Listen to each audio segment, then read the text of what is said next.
This learning block features 3 topics that deal with infection and cross-contamination in your facility.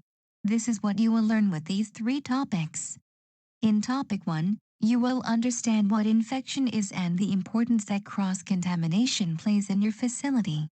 In Topic 2, you will be able to describe the 6 components that make up the chain of infection. And finally, in Topic 3, you will know how to break the chain of infection. These soils also have the potential to cause an infectious disease because they may be contaminated with infected pathogens. This is why it's important to understand what infection is and why it needs to be controlled with regular cleaning and disinfecting. Direct transmission. A pathogen can use these 2 routes of transmission to directly enter your body. Transfer by personal contact. An infected work colleague touches you within your facility.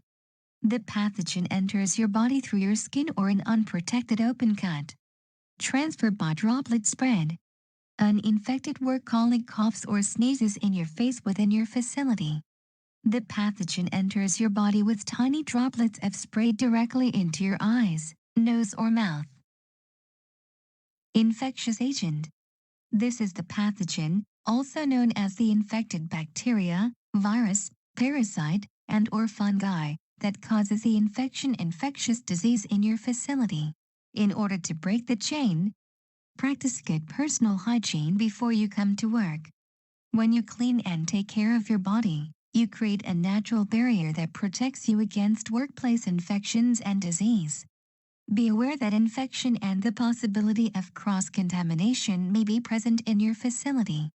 Before you start your cleaning duties, always wash your hands. Washing your hands is the single most effective way to stop the spread of disease and infections. Avoid contact with sick individuals and highly touched items. Follow the link below to access this 45-minute technician onboarding course.